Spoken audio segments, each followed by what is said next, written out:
সম্প্রতি আপনি Kenya Uganda সফর করেছেন বলে জেনেছি। এই দুটি দেশের দিনই অবস্থা, মুসলমানদের চালচিত্র, প্রকৃতি ও পরিবেশ সম্পর্কে জানতে চাই। আপনার পর্যবেক্ষণ শেয়ার করবেন বলে আশা করি।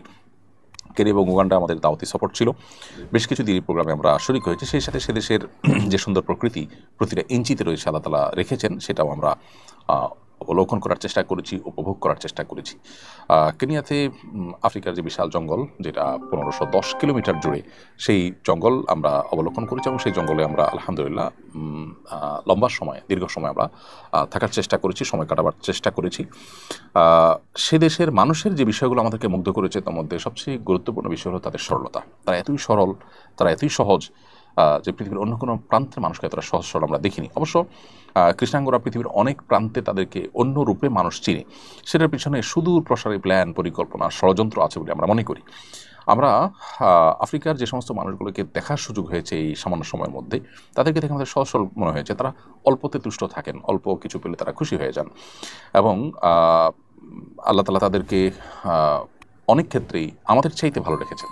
সুশৃঙ্খল, রাস্তাঘাটে দেখা যায় মানুষজন খুবই সহনশীল থাকে। আমাদের মতো গাড়ির হর্ন, আমরা উগান্ডাতে 2-3 দিন যাবৎ টানা আমরা বিভিন্ন দিকে সফর করেছি, শহরে, রাজধানীতে, আমরা হর্ন শুনতে পাইনি আমাদের দেশে যেভাবে শোনা যায়।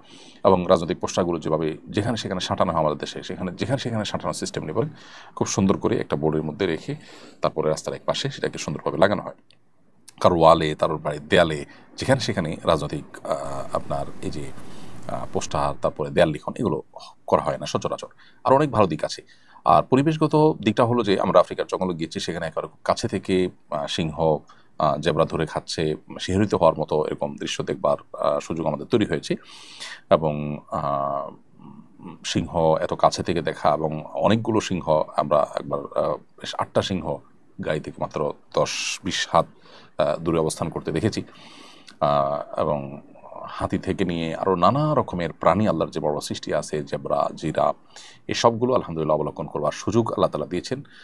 যাদেরকে আল্লাহ তালা এই সুযোগ দিয়েছেন, যারা সেদিকে থাকেন অথবা দাওয়াতি কাজে যান, তারা পাশাপাশি এই জঙ্গলে আল্লাহর এই অপরূপ সৃষ্টিটা দেখে আসার চেষ্টা করবেন।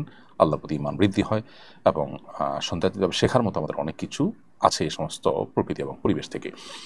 উগান্ডা এবং কেনিয়া উভয় দেশের পরিবেশকে আমরা দেখেছি যথেষ্ট পরিচ্ছন্ন। তারা অর্থনৈতিকভাবে অনেক পিছিয়ে আছেন, তাদের জিডিপি অনেক কম, সন্দেহাতীতভাবে তারা আমাদের চাইতে অনেক ক্ষেত্রে হয়তো অনুন্নত, কিন্তু পরিবেশটা আমাদের কাছে অনেক বেশি, যতটুকু আমরা দেখেছি ততটুকুতে পরিচ্ছন্ন মনে হয়েছে। মুসলমানদের চালচিত্র হলো, যারা মুসলমান তারা আসলে অনেক বেশি সিরিয়াস মুসলমান। অনেকগুলো মাদ্রাসা আমরা গিয়েছি, মাদ্রাসার ছাত্ররা খুবই সাধারণ জীবনযাপন করে। সামান্য পাউরুটি আর লাল চা খেয়ে দিনাতিপাত করে, কলার ভর্তা করে সেটাই শুধু লবণ দিয়ে খেয়ে তারা দিনাতিপাত করে। যদিও কেনিয়া এবং উগান্ডার মানুষ, বেশিরভাগ মানুষেরই দরিদ্র সীমায় তারা বসবাস করেন এবং তারা খুবই সাধারণ জীবনযাপন করেন। তারপরে তাদের মুখে হাসি থাকে, অল্পতে তারা খুশি হয়ে যায়। একটা ক্যান্ডি দিলে একটা বাচ্চাকে অনেক বেশি খুশি করে ফেলা যায়। মসজিদগুলোতে তেলাওয়াতের যে সৌন্দর্য, আজান একামতের যে সৌন্দর্য, সেটা আমাদের দেশে এতটা নেই।